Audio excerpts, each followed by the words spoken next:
Good evening, everyone. My name is Lauren. It's my pleasure to be joined by Zexorus. This is HeroesHype Amateur Series number 88. Zex, 80 friggin' 8, man. How are you doing tonight?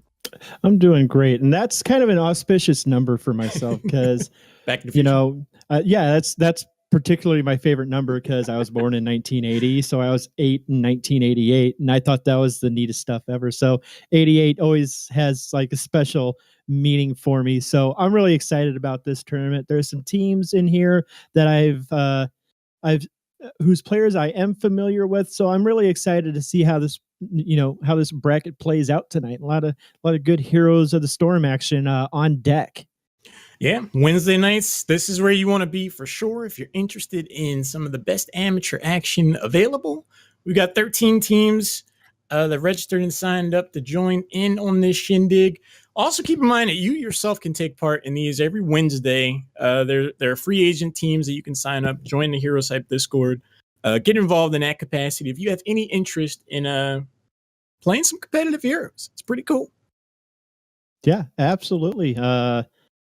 Simple as going on to finding HeroesHype, going on to Battle 5 right here, check it, and just enroll your teams. It's always been one of the simplest things to do. I mean, get in here, check it out, see how you fare against all these other teams. The next rising star of the competitive scene could be you. Imported support, no stranger to HeroesHype, now in HGC. There's definitely a correlation to consistent competitive play onto the professional scene. So this could very well be the place you see the next imported support, the next rising star or stars in the North American and beyond amateur scene. We could be looking at them tonight. We got some strong teams lined up. I do believe first we're going to follow Modo Gaming going up against New Start. I'm really excited to see this matchup. I know someone on Modo Gaming by the name of Enigmatic, a friend of mine. He's really enthused and jazzed about playing competitively. I know he puts a lot of his time in, as I'm sure a lot of the amateur players do. So I'm really curious to see them show their stuff. But we also have Oh My Science on the other side of the bracket, featuring Battery and Dark Chimera, names we've definitely heard about before. I'm really excited to see if we catch them in the semifinals or the finals. Mm-hmm. They feel pretty confident in themselves. They're looking for the open division and beyond, to say the least. Yeah, definitely. And I have had the pleasure of casting I believe it was Modo during the HGC Open, and they were definitely a team to watch. I mean, they know how to definitely capitalize on mistakes and take advantage of any opportunity that might pop up. The team, however, I'm personally looking forward to feeds into the Modo Gaming, and that's going to be NA Lull. And I am very familiar with this team from another tournament series, and these when the full squad shows up, these guys are mechanical monsters. Like, it is legitimately scary how good these guys are, and I'm really excited to see what these guys can do. As am I. The first time we got the cast together was the Chair League finals, and I saw them in action. I was like, okay, these guys definitely know how to team fight. We're definitely going to be in for a fun evening. I think we're going to see some explosive takedowns, a lot of burst damage, a lot of focus. You get caught out of position, you're going to find out the hard way. Yeah. Maybe you shouldn't have done that. Exactly. So and another team I'm really interested in seeing how this pans out is a Firm Handshake with Lex Uther being on that team. And I can't remember the old team, but they were just inches away from getting into the HGC when Team Chew Ate My Hot Dog then turned into Team 8, then Roll 20. They lost to Roll 20 in the finals of that inaugural tournament. So, and I'd always kind of wondered what happened to those particular players. So it's nice and refreshing to see Lex Uther pop back up because I just really like his name. Good old Lex Luthor. He's definitely been around in the scene for a while. I remember he was on the reformed Team Blaze roster for a little while. He's gone to some other teams since then. I think we have a really interesting mix of new blood and old faces in the scene. Some veterans, some newcomers. We have heard from our Ballin' Beast, who's running production for us tonight. New start banned out Braxis Holdout. Modo Gaming took Warhead Junction off the board. Just waiting to find out what battleground we're going to be going to. Personally, I hope we go to Infernal Shrines. That's my favorite map to cast. I'm a sucker for some Dragonshire. Oh, Dragonshire and Cursed Hollow are like my go-tos.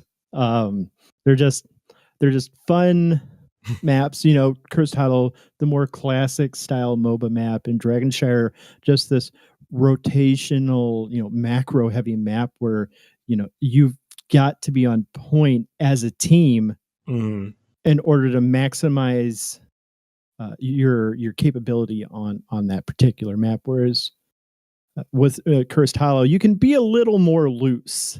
You can utilize some split push concepts with global heroes and get away with it. Whereas you're not allowed to do that in Dragonshire. It doesn't work. Yeah, the for me, the strategery, quote unquote, is high for both of those battlegrounds for different reasons. Like you said, rotations are extremely important on Dragonshire. I feel like macro play is very vital on Cursed Hollow. But one thing that I'm curious about is Alex Strasser going to be available for play? I don't Has it been 2 weeks? Like Hanzo's coming out tomorrow, right? Yeah. Hanzo's coming out. Or coming out this at some point. Tuesday. Next coming Tuesday? out next Tuesday, and I believe that's the end of the 2018 PTR. So that's going to be dropping on our heads as well. So this is like, Heroes 2.0's swan song before we move into 2. I'm calling it 2.5. I think the camera change alone brings it up to 2.6 for me. That's a fair point. These are going to be some of the more dramatic changes we've seen. I don't think we've seen an across-the-board shift of this magnitude since like the scaling changes from last year or so, like 18 months ago, something like that. For me, Heroes 2.0 was more about the progression outside the game. This coming update is about the game itself. Yeah. And I think it's going to be a substantial change. I like to call the current patch we're on patch 1.95. I'm glad you got that joke. I appreciate the specificity, my friend. We have heard from Ballin. New Start have elected to take us to Towers of Doom. This is a battleground that I also enjoy. I feel like this is one of those battlegrounds where, for the most part, you're going to have to go through your opponent. Like, you're going to have to fight them. There's obviously some keep plays you can do, holding bot, things like that as far as macro goes. But there are a lot of poignant and pointed team fights over those altars, especially single altar affairs on even talent tiers. I think you really find out a lot about a team on this battleground. So I'm really excited to see this one. What I'm also very interested to see is if the new hammer comes into play on this map, especially against a Chromie, because Chromie is very popular on towers, and all of Hammer's new talents. There are some that are pretty much geared towards, okay, go ahead and snipe me, Chromie. You're going to boost my damage and you're going to boost my attack speed by an insane amount. So you can go ahead and try to do that. My team's just going to fight in the circle of fun. At your peril. Do I have you on Battle.net? I don't think you do. PM me on for production value. Shoot here. 1744. 1744. A good year. Sending you a request now. Oh, you're in there now. All right, cool. Oh, someone's got to go bye-bye off my list. I know that feel. Okay, offline for 2 years. I know you in real life. I see you like every other day. Bye. Yeah, we're getting a lobby set up now. Over on the left, we'll have Modo Gaming. New Start will be on the right, who are now starting to filter in. 3 out of 5 on their team in there already. I'm excited, man. I was thinking about it the other day. I actually haven't casted anything in HeroesHype since before BlizzCon, the finals of the HeroesHype Tempo Storm series. Uh, I've been away too long, man. I missed it. I remember seeing you cast some test spot action one week, and then like that's personally the last I remember you casting anything. Well, I got to jump across the pond a couple of weeks ago and casted Heroes Lounge, the EU community effort. And I gotta say, man, I see why EU is such a strong region. I was like, this is like community for giggles. These guys are playing hard out here. NA is definitely gonna have to keep sharp because I know our amateur scene is thriving and alive and well. But EU, man, they're not resting on their laurels either. Yeah, no, definitely not. EU's amateur scene is just absolutely insane. Like, prime example, Zealots when they were coming through HGC Open. That's kind of the extreme example because I kind of refuse to call that team amateur. It's kind of like with Heroes Hearth. I didn't want to call that team an amateur team either because it was just stocked with pro players. You know, people who had been on a previous team. You know, roster apocalypses come and go, and they team leftovers essentially. The way I like to look at it is if you needed a passport to play a computer game, you're not an amateur. Yeah, exactly. Yeah. If you go over and if you go and play against Korea, you're not an amateur at that point. Yeah, no, that you don't get to call yourself an amateur anymore. You are a professional at that point. We're waiting for one more person from New Start to get in, and then we can get this proverbial show on the road. I got a question for you, Zex. What's up? Double support with these changes across the board, 5% in general to the health bars and healing output of the support class of heroes. Is that meta gone? Do you think we'll see that tonight? Not gone, but niche. Okay. Like certain healers absolutely rely on double support. Anna, in particular, not the best solo healer, but absolutely excels in that secondary slot just for her utility. Same with Brightwing, terrible solo healer, great counter initiator. You know, works great with, you know, obviously we know the Genji bomb is really, really strong. But again, needs another healer. Slow siege comps, you're going to see your Uther or your Rhaegar come out.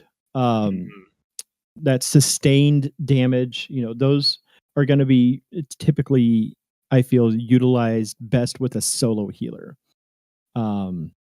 But again, the double support comp, it's now niche, just not meta. I can see where you're coming from with that. Definitely some heroes, like you said, Anna, Alex Straza. I feel like you can solo support with her, but it'd probably be easier to find success with Tassadar or something backing her up. Yeah, exactly. You got to put yourself kind of out. Like if you got a double warrior comp and you're Alex Straza and you put the circle down, a little spooky to go step up close to the front line and be like, let me heal myself now. I don't know about all that. Like one ETC can just mess up. Like me and a couple of guys from some teams were doing some ARAMs, and one side had Alex Straza, and that was their only healer, and I had a Junkrat, and they never got a heal off. Because I made sure that stupid concussion mine was off cooldown. As soon as I saw the circle, I'd run up, drop it, and blow it, and they would got nothing done. Yeah, the interplay between those two heroes, there are a few that's like, okay, step in there if you want. I really like Anna against Alex Straza. It's like the moment someone goes step on a circle, you just throw the grenade down and no one gets any healing at all. Oh, definitely. Not a good time. Not a good time if you're on the wrong end of it. Also, you can just waste a huge amount of time Balextros's dragon form because it's a big body. You throw a sleep dart out, and dragon suddenly got sleepy. Dragon needs a nap. Apparently, the 5th player of New Start is running into some kind of technical issue where they go into heroes and no heroes are showing on the start screen. Apparently, that prohibits joining a lobby. Today, I learned. But hopefully, they get that sorted out because I'm excited, man. I've been looking forward to this all week. It's Wednesday, my dudes, to quote Kala. Ribbit, ribbit. I want to go. Do you think we'll see Junkrat tonight? Probably at some point. He's definitely got his uses on certain comps and definitely on certain maps. If we see a cursed hollow, that's definitely a possibility just because of how useful, well spaced out grenades are. Definitely. Gotta agree with you on that. I think we'll see him. He's had some interesting and mixed results in the Gold Club. He's done better than I thought he would. But we've just heard Choo Choo Train comes through with the 7-month consecutive subscription to the channel. Choo Choo, thank you so much for the support. Everyone behind the scenes at HeroesHype is deeply appreciative, as are we. Over the course of this year, the sub proceeds went to a party at BlizzCon that was amazing. So I remember definitely that the tournament prior to the BlizzCon, and it was just all the rage. Like everyone was super excited for it, and I assume that was a quite a bumping party right there. They had free tacos. It was crazy, man. There was a line out the door to get into this party. I was like, okay, HeroesHype, we made it. We are here now. I'm looking forward to going next year. That is a absolute goal of mine at this point. Go next BlizzCon. Oh, have you ever been to BlizzCon? No, I haven't. I wanted to go. It's an experience, man. It is 100% an experience. Actually, I'm thinking about maybe I'll talk with the HeroesHype folks, but I actually came away with like an extra backpack because like when you go, they give you like a thing. Like last year, I got a box with some stuff in it, and this year is a backpack with some stuff in it, and it's like still in the plastic. Like I have not touched this thing at all. So I think it'd be a pretty cool giveaway for someone that's never been to a BlizzCon or something like that before. So I got to figure out what I'm doing with that thing. Not a bad idea. It's always nice when you walk away with extra stuff. I know related and unrelated, Roller Derby World Cup was in Dallas a few years ago, and I ended up Roller Derby. Oh, I'm huge into roller derby. I love it. Like the only reason I got into HOTS in the first place was because Nova had that roller derby skin. Are you kidding? I'm not joking. That is the only reason I got into it, and now here I am. I ended up walking away with so much stuff. It was the bad part was I was going to help broadcast that, so I had all this like camera switchers, audio boards, cameras I had to take along with me. And then I had to buy an extra suitcase just to bring all the stuff that came back with me. Because like the last day, like teams don't want to take all this, merch back. So they eventually just started giving it away. So I've heard of a lot of reasons why someone got into Heroes, but I gotta say, man, roller derby takes the cake. Roller derby Nova. And that's the only skin I'll ever play with her. Respect. I can respect that. But I think we have our 5th player for New Start. I see 10 players in there. Yeah, I see. And yet someone on the side of New Start just says, where's the 5th player for New Start? So I'm like, oh, Choo Choo. That's the ad. Oh. Fun times. So then we got to drop them down to the spectator slot.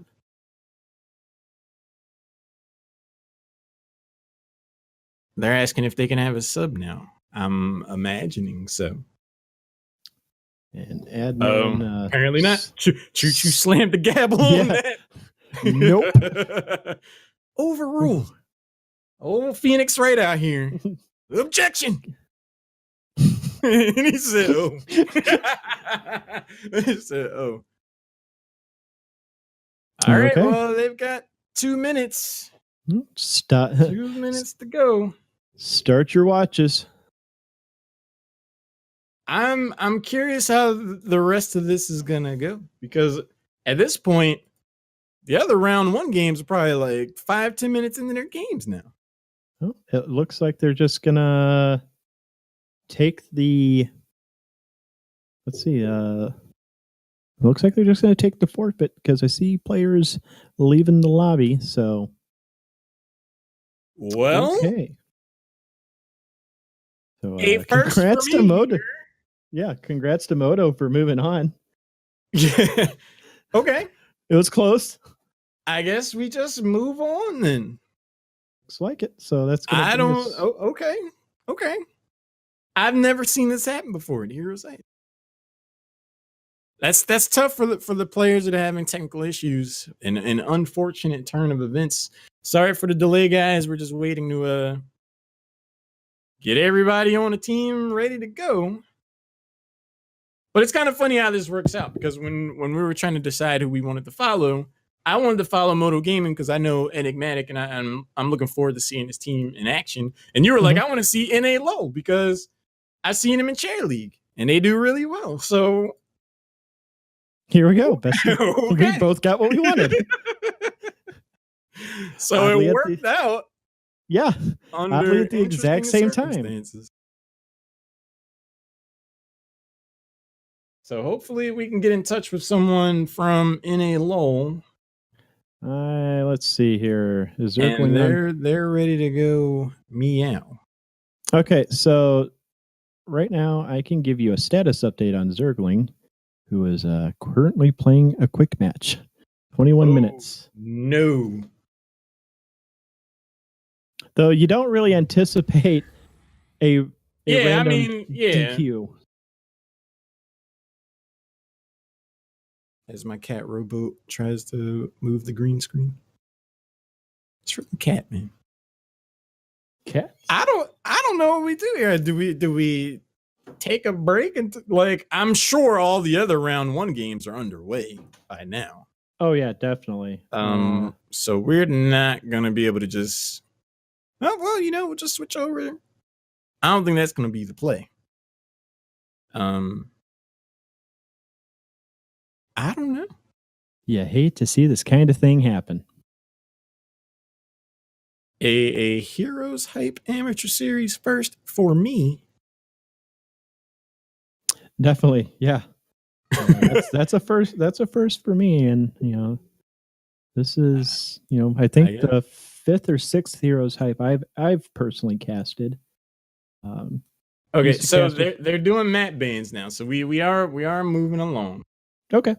Modo Gaming decides Brax's holdout is not in the cards, so they ban that. I anticipate a Warhead Junction ban.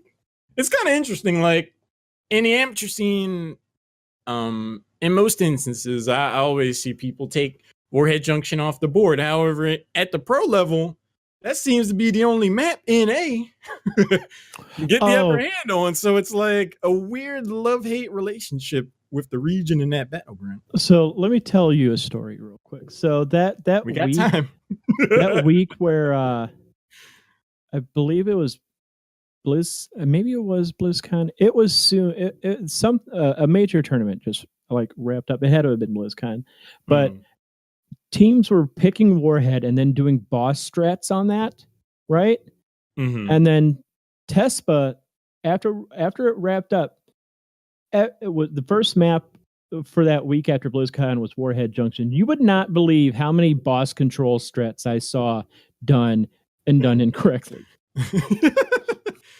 There was an attempt. There were 2 attempts. One was University of Laval, who finished top 5 in the training grounds. I think they were 4th. They tried it against IUPUI, who finished 5th, got blown up for it, made it pretty competitive, but failed to take one boss, and IUPUI, I think, was sitting on 4 nukes. So that didn't really go the way Laval wanted it to.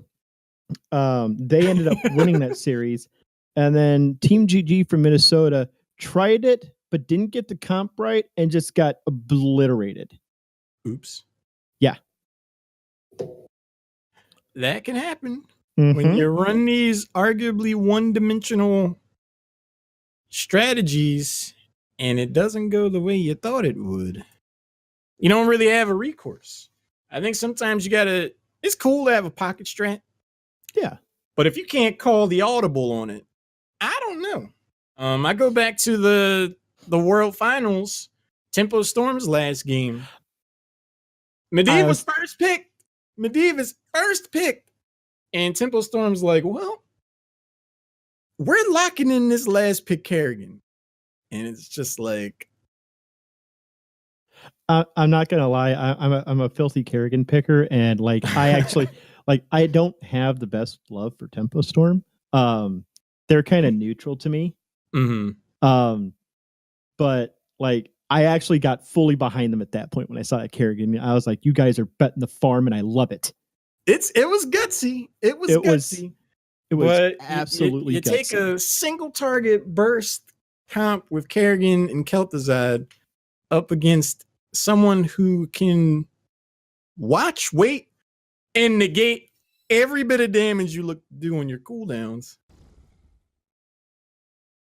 Bold strategy, Cotton. Yeah, they were just going for the absolute hyper aggression against the damage mitigation. Like Kerrigan doesn't get out of your face; she just keeps coming and coming and coming at you constantly. And that shield's going to be on cooldown at some point, and Kerrigan's going to land that combo. I agree, man. We're getting into a new lobby. Modo Gaming have elected to take us to Battlefield of Eternity.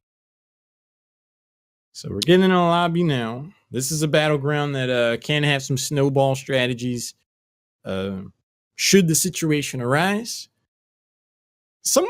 Battery, we got a chance to speak with Battery last night on HeroesHype Live, and he described this map as a paintball battleground. And I was just like, it makes sense. It makes sense to me. It's just like this central open space. I don't know. I've been looking at that map differently ever since.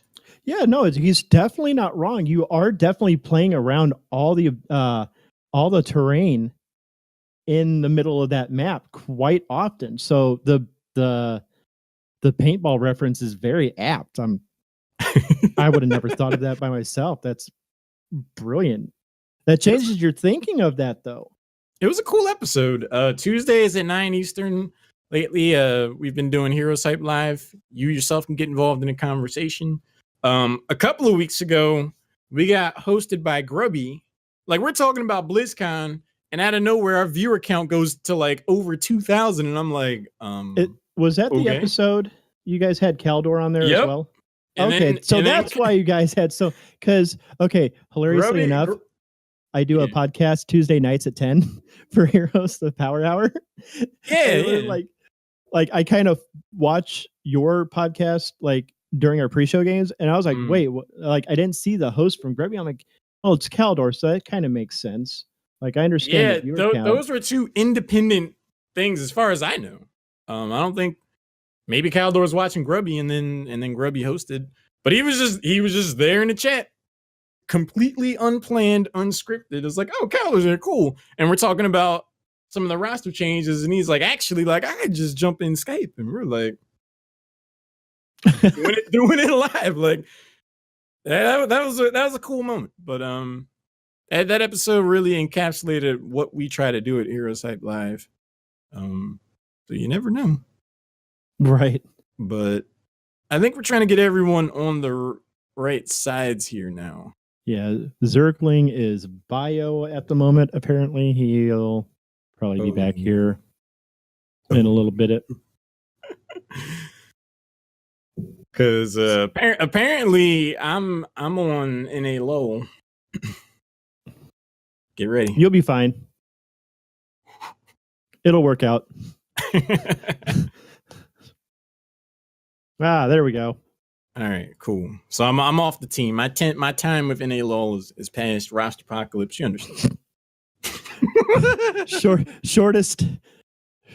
Shortest roster listing ever. And, you know, just couldn't see eye to eye on things.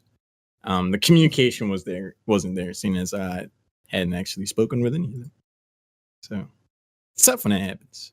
But looks like he's back now. He's shuffling us around. Ball and Beast has to drop down. He's down. I'm assuming Weight has to go up somewhere. I believe it's going to be Weight and Chillrog going up. Chillrog. Yes. But okay. We have a I actually haven't seen Modo Gaming in action before. I know Enigmatic has been putting a lot of time and energy into sharpening his skills as a competitive player, and I'm certain the rest of his team is equally as inclined to be the best players they can be. Like I said, I saw NA LOL in that one best of 3, and they were rocking and rolling. So I think we're gonna have a good matchup here. Yeah, absolutely. We're finally about to get into it. Looks like everyone's ready. 9:36, 36 minutes in NA LOL. Battlefield of Eternity. We're gonna have NA LOL on the left and Modo Gaming on the right. NA LOL enjoy the luxuries of first pick, first ban. You know, I don't normally lobby for a Sylvanas ban, except for battlegrounds like this, because you lock down the structures, you lose the early team fight, you find yourself looking at the defeat screen sooner rather than later. But the Sylvanas pick, I feel like it puts you on a timer. You're definitely on a clock. Like level 16 afterwards, you're probably not going to be winning too many team fights unless you've got a really stylized combo on deck with the Wailing Arrow, like Void Prison or something like that. Maw is another option, but that's putting all your eggs in one basket, and one wrong team fight and it kind of falls apart after that. So, I mean, if you draft an incredibly strong early game team, Sylvanas definitely is going to pay dividends. But like I said, I feel like you're kind of putting yourself on a doomsday clock. Yeah, it's definitely a high stakes gamble. NA LOL had Hover Genji for the moment before ultimately deciding to yank the Bubble Boy off the map. This is a battleground where auto attack focused heroes like Vala or Greymane can gather an immense amount of value. You put lifesteal on top of that, have yourself a bad time. So I understand the reasoning behind that. Do Modo Gaming, do they decide to ban out Genji themselves? I'm curious. If I've learned anything right now, it's just ban Garrosh. If you're not gonna play him, just ban him. So I gotta agree. And they're gonna take the bad guy off the board. All right. Modo Gaming have just the message they've sent us with this Zex is their positioning game is strong. They're not worried about getting yanked out of position by a pull from Garrosh. If you can play around that hero, then that works well for you. But okay, that's confidence. I like it. Yeah, that is definitely confidence. And we see the ETC pickup from NA LOL coming out, also showing that they're not really afraid of a Garrosh pick at this point. ETC probably had, between him and a Nubarak, they probably have the easiest time getting out of an errant, pull from Garrosh with the insane amount of mobility. It does kind of force ETC into crowd surfing, unless you're hyper confident of your positioning. But yeah, we'll see how Modo decide to respond here, having the next two picks up. If I'm Modo Gaming, I'm looking to take Murden or at least some kind of tank because that's likely to be one of the considered bans. Take another warrior off the board. They elect, however, to go for Lucio and Greymane. Lucio, a strong support these days, definitely can get you a lot of value. A well-timed sound barrier could be the difference between winning or losing a team fight. And Greymane, like we were talking about, his auto attack damage and Worgen form on the objective of this battleground can definitely tip the scales in your favor. So they've prioritized that at the potential expense, Zix, of not getting the front line they were looking for. Yeah, and that's really curious. So that shows that the front line is not going to be what we expect. They And have they the Vohio combo. That's what I call Genji and Li Ming. I want to see some Vohios in the chat. Vohios? Yeah. All right. Because it's like, you know, the whole weeb thing. They okay. synergize with the cooldown resets. So the pairing's like, we're looking to blow a squishy up. And they can more often than not, Zex, get their damage in before Lucio drops the beat. That's very very true right there. Lucio's, I feel like he's going to have to focus on preemptively shielding teams. Like he's going to have to. Usually you don't want your Lucio to have an itchy trigger finger. I think this time he's going to have it, and that's not a winning proposition, really, if I'm honest, because then you just have NA lull just disengage and okay, now you're down a sound barrier. We can go back in at will, but we see the Medivh band come out of NA lull, and you know what? I like that. It feels like the safe choice. They're like, maybe NA lull doesn't know Modo Gaming. They don't know what their tendencies are, and they're like, well, we just don't feel like getting cheesed. So we're just gonna take Medivh off the board. We want this burst damage to connect and stick. Medivh has a thing or two to say about negating all that. So it's a sensible ban. Mm-hmm. It does leave the warrior of choice for Modo Gaming now. I personally like the idea of going Murden here. There's just too much mobility right now in Li Ming and Genji for Garrosh, in my opinion. Like maybe you can get the taunt and get some shenanigans going that way, but I feel like Murden's going to be easier value. That's who I'd like to see in one of these two hero selections. Yeah, I wouldn't mind seeing a double tank come out right here. And okay, there it is. Okay. All right. Okay. You deny us one bubble, we'll take the other. Now, Zarya has kind of a unique build that she can take on this map to help like shred immortals, and that's, you know, going field. It kind of detracts from her shield or her grenade build, but going field to heat. And then the talent, I believe at 4 or 7 that gives you unstoppable whenever you pop the personal barrier. That's free energy right there. Every time an immortal throws down a circle stun, you pop that, you don't take the stun, and you get like 50 energy off that.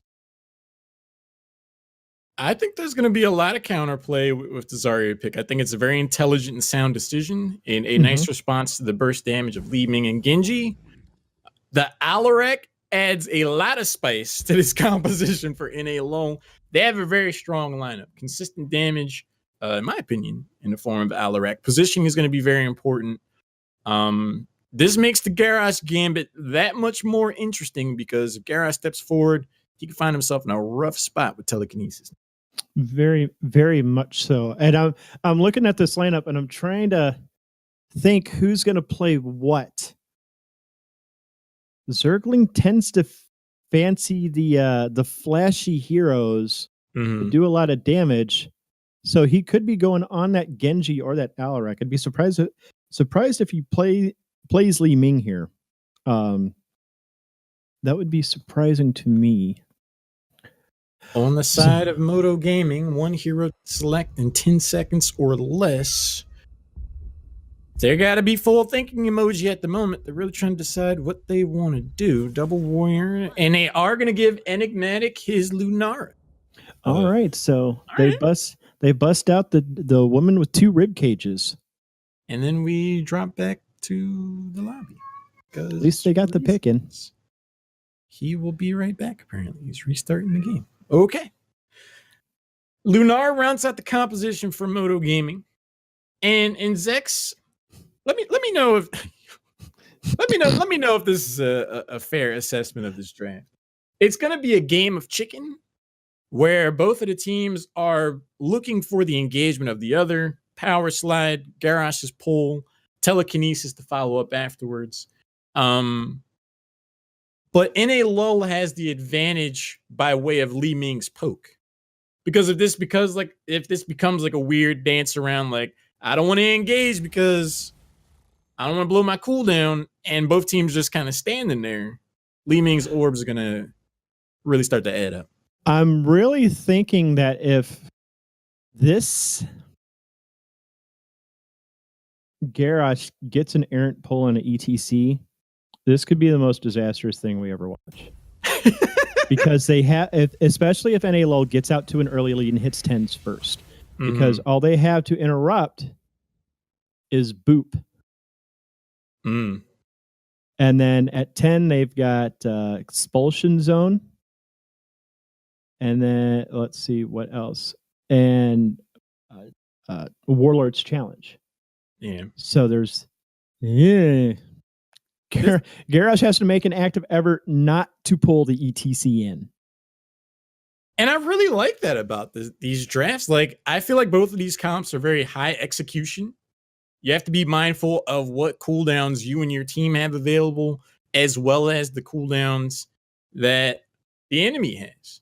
If ETC power slides and hits face melt early, he's effectively a punching bag for the next moment. But like you said, if you pull ETC and throw him over into your team, that could be the green light for Li Ming and Genji to go full hand.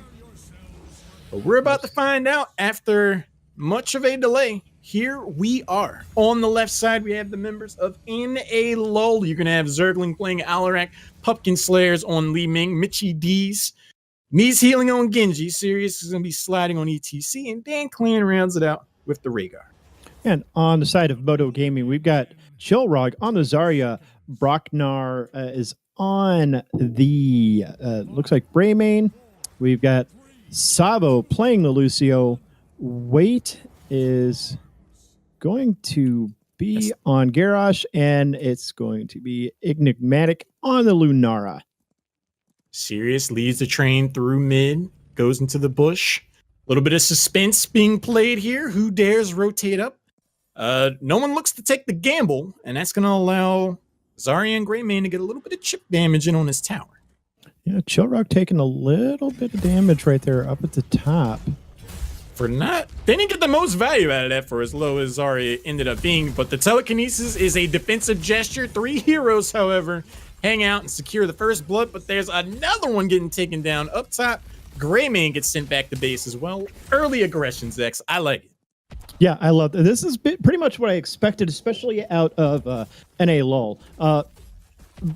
They love the aggressive plays. This is going to be, just teams in each other's faces the whole time. And that's, 1 minute in, we're already seeing it. That's the threat of an ETC. We also saw some nice aggression from Modo Gaming. Wait eats a boatload of damage, gets his trait value out of that armor thanks to some poke from Pumpkin Slayer. After all that, Zek's experience relatively remains even. Both of these teams is jockeying for position, but that poke is real right now. Yeah, poke is absolutely insane at the moment. And with Zarya does go feel the heat at level 1, so that's interesting, to me, that she did actually go to help shred Immortals with this damage. We'll see how the rest of her talents play out, but expect to see what I was talking about earlier with the unstoppable talent at 7, I believe, and this is going to do a lot of damage to the Immortal in a hurry as we, ramping up the aggression and getting in there. Wait, taking a lot of damage. Eats the combo from Alarak is going to go down. Maybe, yes, the lightning from Alarak seals the deal. Second blood on the side of NA Lull. I don't think they're done yet. Enigmatic is going to get hunted down by Sirius and Mitchie D, securing the third takedown for an A-Lull power slide. The cow's going in right now. The follower burst damage is there. Looks like the blue team's on a roll, showing they know how to engage with this Bohio combo. Savo definitely needs to be careful right now, especially with the Genji and Li Ming right there. Pumpkin Slayer pretty much out of mana right now, but Genji's still got enough for a dash in and maybe a dash out, it looks like, as we hit the halftime show. Halftime show commences. Sirius, Dan Clan already hanging out here. Wait, just wants to help his team get whatever damage they can. With a tier advantage, this could be an interesting moment. 3-person power slide into the Immortal Stun. Bronkar, Savo both need a little bit of help. Lucio is going to be able to get out of there. Leaves Greymane out to dry. Wait, low on health, getting some armor. Sirius looks for the power slide, connects. Bohio once again. Mitchie D's closes out the 6th takedown. Less than 4 minutes into this game. Saw Zergling there towards the end of that team fight go fishing, looking for Lunar right there. Didn't come up with anything. Was pretty scary, actually, if you ask me. She was definitely low enough. If that caught her, that would have done it. And smart move on the side of NA Lull to soak some quick experience, go back, tap well, so they're all topped off when these globes drop. Mm-hmm. I feel like Modo Gaming have now found themselves in an interesting position. The first mortal is going to be here rocking and rolling in the bottom lane. They found out the perils of attacking the enemy immortal against an ETC and Alarak. That telekinesis into a stun, a prop, power slide, face melt into immortal stun, a problem. Before level 10 without sound barrier, there's no burst response as far as healing goes. So if ETC or Alarak set up the plays, Li Ming's been there every time. Definitely. And Alarak going for the sustain build, takes Chaos Reigns at 4 and Applied Force at 7. So he's definitely going a nice solid build for everything. Just all that damage. Here comes Genji. Mitchie D's going in. Has to pop the deflect right there and cyber agility as well to get out, and almost a successful gank right there. We see the Wisp go running by, and Zergling and Mitchie D's. The Wisp will see them. Enigmatic in a lot of trouble. That's going to be a dead Centaur right there. They're going to take this camp on the aggressive side and just keep pushing as hard as they can. This really good rotations on the side of NA Lull right now. This could have potentially been a moment for Modo Gaming to get on even talent tiers, potentially find a gank with their Garrosh. Instead, they find NA Lull putting on the full court press, kicking their feet up on the coffee table, helping themselves to their bruiser camp. We're seeing nonstop aggression from the left side of the map, and I'm a fan, I'm not going to lie. Yeah, I would like to see them take this top siege camp. The Mortals should be spawning here in the next 20 seconds or so. I'd like to see them take that top or bottom camp, but they're pushing in hard on this bottom fort, and it's got just an inkling of health left. Definitely not long for this world. This is an interesting and important moment for Modo Gaming. Now on even talent tiers before the objective, they could potentially look to make something happen, because in a full 5v5, at least early game, this composition has struggled, but a minion wave closing in does catch the Gonan cocktail, but I think when it's all said and done, Zex, that's going to be the first fort of the game. Yeah, Chillrog in a lot of trouble right now. Healing Tome goes down. Bark hits Zarya, and the ETC and Li Ming come in and clean up. Oh, Genji going in. Very hungry right there. Garrosh almost going to the fountain. Mitchie D's with the brass set jumping behind the keep wall. Yeah. Not too shabby there, but with the Rogues around the corner, NA Lull find themselves in a commanding position. The Rogue advantage is going to be a big deal. They've already shown they know how to engage with things like Mosh Pit. Everything else on the board, Dragon Blade, the problems just seem to further mount for Modo Gaming. Now we see a wave of force come out on the side of leaving. I really like this choice. It's going to be wonderful to disposition and split some of these heroes. Oh, Garrosh gets pulled back real hard. The ETC not caring that he's the war chief of the Horde sides to play him a Requiem instead. The thing that's rough about that, Zex, is that the entire time Li Ming was just over, the power slide goes in. Greymane's like, it's gotta feel a little personal. You just threw a 2-minute mosh pit on just me. Drops the skull and crossbones after the fact. In an NA lull that's feeling confident about their playmaking potential. Definitely Lunara way out of position up in the top lane. This is not your base. The ankle is she break gonna get out? Lunara taking the train to Juke City. Enigmatic showing some elusive gameplay, rounds the bend, and uses the field of vision to their advantage to make a daring escape. And a potential ray of hope now emerges as Lunara will be able to help defend, as opposed to waiting to respawn.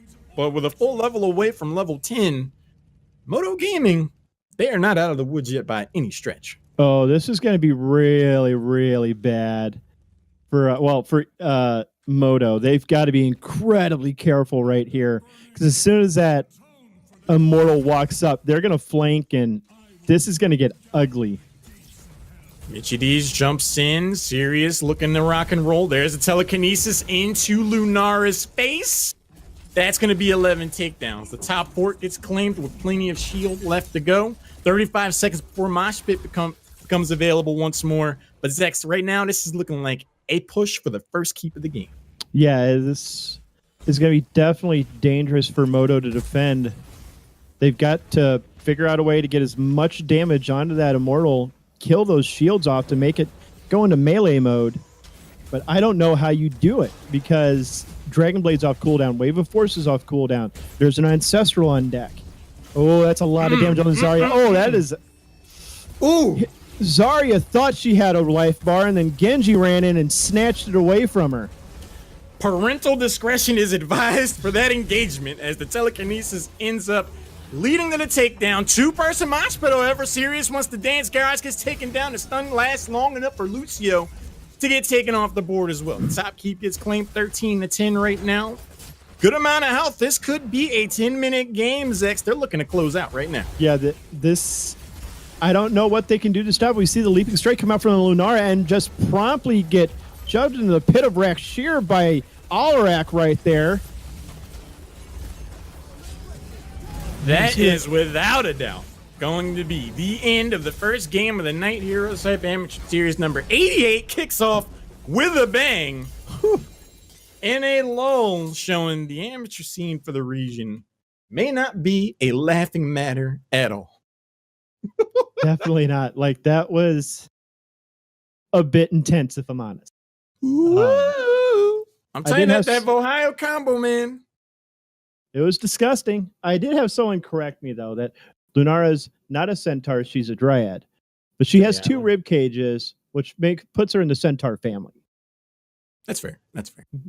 Anatomy. So, I think... Potato. Looking at that game, wait on Garrosh was going to have the game of their life to really set up engagement, to get value and justification out of the Garrosh pick.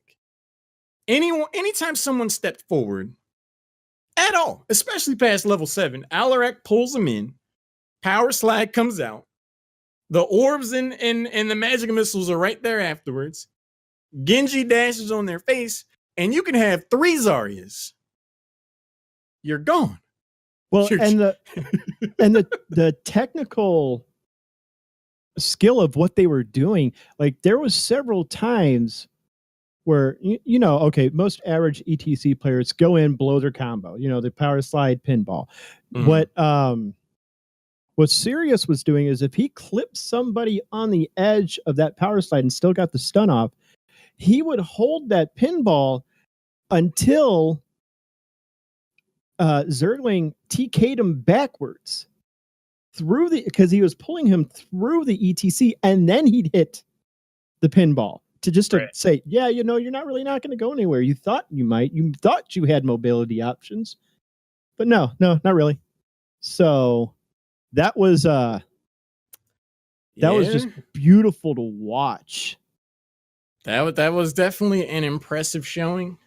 When you have a Garrosh in your composition, you want to be aggressive. You want to get those pulls. You want to get that isolation.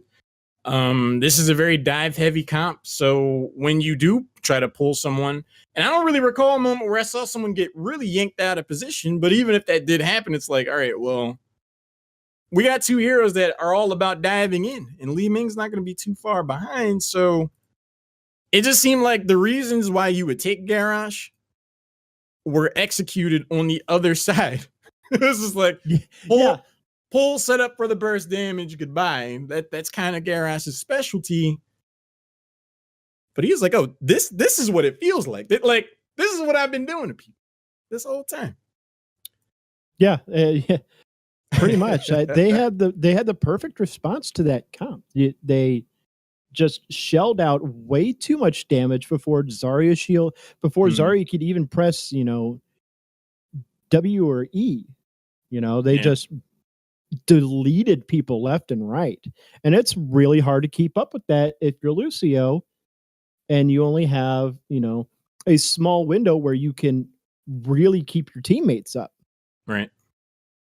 I mean, when you look at both of the compositions going into it, we're like, these are high skill cap compositions. And in my opinion, that opinion stands. We're going to see Firm Handshake going up against NA LOL next. They're getting readied up now. Firm Handshake, they're no joke. So this is going to be a really cool matchup as well. Yeah, this should definitely be. Both comps, you got to execute your engagement properly, right?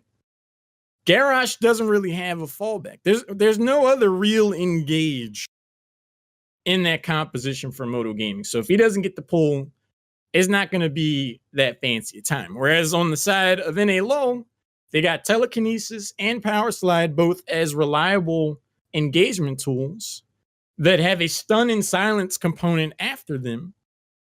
And then they also have a pretty decent amount of disengage. Face melt could be used defensively. Genji has a lot of mobility tools if those cooldowns are available. So there were two viable engage components with an escape hatch. Things go awry on the side of NA LOL, whereas Modo Gaming, their engagement was very one-dimensional. It's like, we got to pull someone out of position. We got to blow them up. Greymane and Lunar early on aren't going to be burst to the extent that Li Ming and Genji are going to be able to. So there were just a lot of uphill battles in the draft, I felt, for Modo Gaming. That really made that game difficult for them to pull off. Yeah, it was definitely. You're completely right. That was definitely an uphill battle for Modo right there. Just, I think if they were able to keep it a little closer, I think they could have made that a really incredible game. Yeah. But that being down, 2 levels as NA LOL gets their heroics is going to make the game very, very difficult, especially with the heroics that they had on deck. It was just not going to go the way they wanted to. Because now I'm thinking about it, sound barrier came up as the core was going down. Yeah. Like that's not when you want your burst response. That's not when you want the full merit of the composition to come online as your core has lost its shield. Things kind of took a turn at Albuquerque at that point. Yeah, definitely at that point it was. Where's my heroic that makes sound barrier work on core? Please help, Blizzard. I think sound barrier's bugged, guys. Writing the letter to Mr. Blizzard as we speak. Modo Gaming, good showing of things. I just feel like that was more of a draft thing than anything else. NA LOL, I'm calling that comp that was the Frank Castle, man. The Frank Castle? That was the Frank, because it was just like, you get anywhere near that front line, even to just take a glance. Like I just want to see, I'm just touring through here. I'm not really. Oh wait, I'm pulled forward. I'm stunned. I'm slid on. I'm dead. And anyone that thought about going to the front line found their screen tinted blue with a timer at the bottom of their screen as they waited to respawn. And it's the Punisher. It's just the Punisher. I don't know how else to put it, man. Yeah, no, you're not wrong on that. It was it was Frank Castle, man. It was We got our next lobby though. oh. NA Lowell going up against the strong opponent in firm handshakes. Actually, I'm recognizing it. It was Lex was on a team called Knox something. Vox Nihili? That's it. Thank you. It was something Ox, and I was like, what is it? What is it? Like, I feel like Notori was on that as well, and Necromongers. Mm-hmm. Of course, I'm trying to reach back, like 1.5 years ago, trying to remember this. Take that stroll down memory lane. Yeah. I mean, some of these veteran players, they've been on a number of rosters, so they know the ins and outs. Mm-hmm. For sure. We got everyone in the lobby now. Looks like they're ready to go. We're going to be on Infernal Shrines. Can't forget about Choo Choo. I see you there, Choo. I see you. I will admit something. When Chu left the team, I went up in flames. I was like, this isn't. Yeah, I was like, this is not the team that should be in the HGC. This is not the roster that won. Fox should go to the HGC, like, and but they let the sub happen, and I was like, okay, fine, I'll calm down, I'll simmer down, sir, and then like after week 2, I was on that Roll20 train. I was like, okay, these guys are really all good. Aboard. This is impressive. I was wrong, and I was like, and I'm sorry. I should have never said the things I did. I've learned the errors of my ways.